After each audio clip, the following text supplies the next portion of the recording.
Ahojte, dnes sa spolu vyberieme na jedinečný výlet po naučných chodníkoch mesta Královien a Pečeníc, ktoré sa spájajú do zaujímavého okruhu. Celá trasa meria približne 8 km s prevýšením 150 metrov a jej absolvovanie trvá približne 2,5 hodiny. Naša cesta začína v Bátovciach, historickej obci známej ako mesto Královien, a to konkrétne pri vodnej nádrži Lipovina.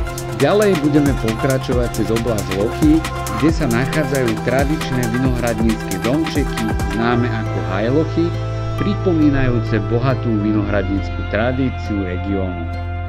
Ešte sa nachádzame len v záhradkárskej oblasti, teda ešte sme nevyšli ani do lesa a už celú cestu lemujú takéto obrovské balvany, ktoré sú naukladané na seba, čiže už aj tu asi začína samotný val obrov, o ktorom si povieme potom neskôr, ale aj v samotnej záhradkárskej oblasti som videl chatky, ktoré mali v podstate z týchto kameňov urobené také obrovské múry, ktoré vydajú na tom stále bývať.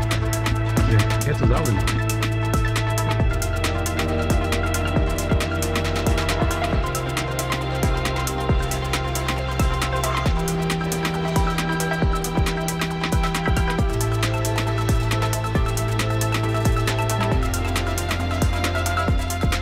Jedným z vrcholov našej trasy je výhliadka Borovica, odkiaľ sa nám naskytne úchvatný panoramatický výhľad na Bátovce a široké okolie.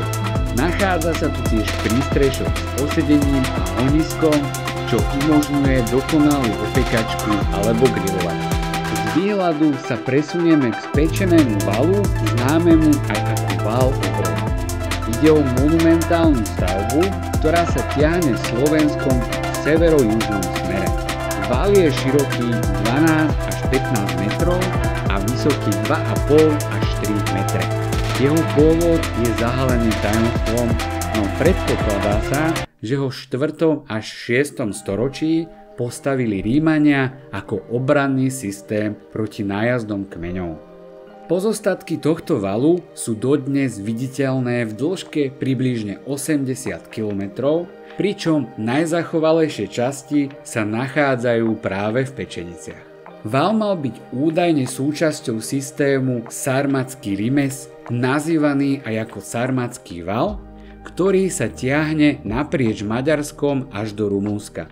Pôvodný val mal byť široký až 16 metrov a vysoký až 8 metrov.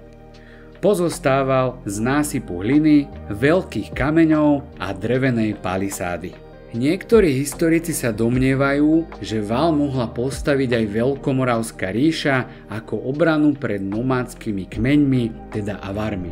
Dodnes však nie je úplne jasné, kto val skutočne postavil a za akým účelom.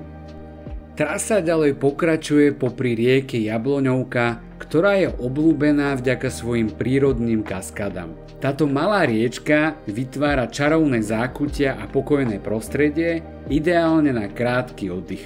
Na tomto úseku sa môžete zastaviť a započúvať sa do zúrčania vody, čo dodáva celému miestu príjemný prírodný dojem. Ďalej cesta vedie popri Mravíkovom mlyne a následne vás zavedie ku kaštieľu Pečenice.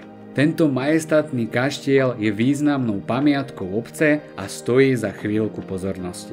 Nakoniec sa trasa vinie späť popri vodnej nádrži Lipovina a končí na parkovisku, kde sme začínali. Tento okruh skutočne stojí za návštevu, nakoľko ponúka nádherné výhľady, náhľad do histórie a skutočne peknú prírodu. Verím, že sa vám táto cesta bude páčiť.